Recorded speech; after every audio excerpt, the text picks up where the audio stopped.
आइए सुनते हैं कहानी तीन छोटी मछलियाँ। एक नदी के किनारे उसी नदी से जुड़ा एक बड़ा जलाशय था। जलाशय में पानी गहरा होता है, इसलिए उसमें कई तरह मछलियाँ का प्रिय भोजन जलीय सूक्ष्म पौधे उगते हैं। ऐसे स्थान मछलियों को बहुत रास आते हैं। उस जलाशय में भी नदी से बहुत सी मछलियाँ आकर रहती थी। अंडे देने के लिए तो सभी मछलियाँ उस जलाशय में आती थी। वह जलाशय लंबी घास व झाड़ियों द्वारा घेरा होने के कारण आसानी से नजर नहीं आता था। उसी में तीनों मछलियों का झुंड रहता था। उनके स्वभाव भिन्न थे। अन्न संकट आने के लक्षण मिलते ही संकट टालने का उपाय करने में विश्वास रखती थी। मृत्यु कहती थी कि संकट आने पर ही उससे बचने का यत्न करो।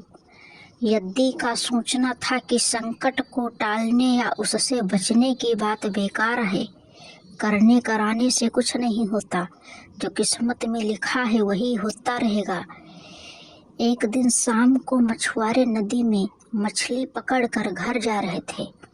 बहुत कम मछलियां उनके जाल में फंसी थी, अतः उनके चेहरे उदास थे। तभी उन्हीं झाड़ियों के ऊपर मछलीखोर पक्षियों का झुंड जाता दिखाई दिया।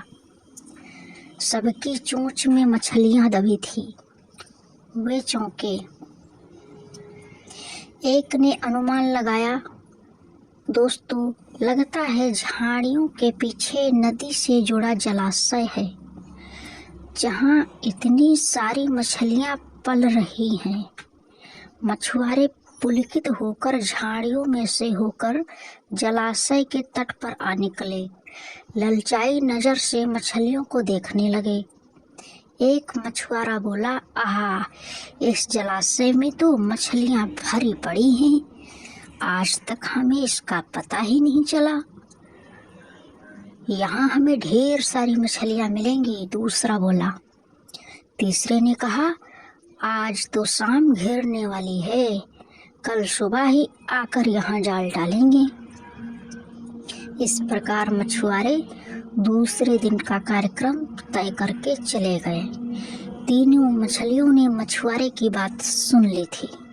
अन्ना ने कहा, साथियों, तुमने मछुआरे की बात सुनी। अब हमारा रहना खतरे से खाली नहीं है। खतरे की सूचना हमें मिल गई है। समय रहते अपनी जान बचाने का उपाय करना चाहिए। मैं तो अभी ही इस जलाशय को छोड़कर नहर के रास्ते नदी में जा रही हूँ। उसके बाद मछुआरे सुबह आए, जाल फेंकी मेरी बला से। तब तक मैं तो बहुत दूर अटखेलियाँ कर रही होंगी। प्रत्यु मछली बोली, तुम्हें जाना है तो जाओ, मैं तो नहीं आ रही। अभी खतरा आया कहाँ है जो इतना घबराने की जरूरत है। हो सकता है संकट आए ही ना। उन मछलियों का यहाँ आने का कार्यक्रम रद्द हो सकता है। हो सकता है रात को उनके जाल चूहे कुतर जाएं। हो सकता है उनकी बस्ती में आग लग जाएं। भूचाल आकर उनके गांव को नष्ट कर सकता है, या रात को मूसलाधार वर्षा आ सकती है और बाढ़ में उनका गांव बह सकता है।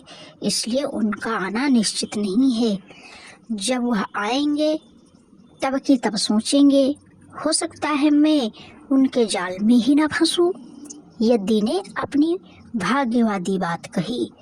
भागने से कुछ नहीं होने का। मछुआरे को आना है तो आएंगे, हमें जाल में फंसना है तो हम फंसेंगे।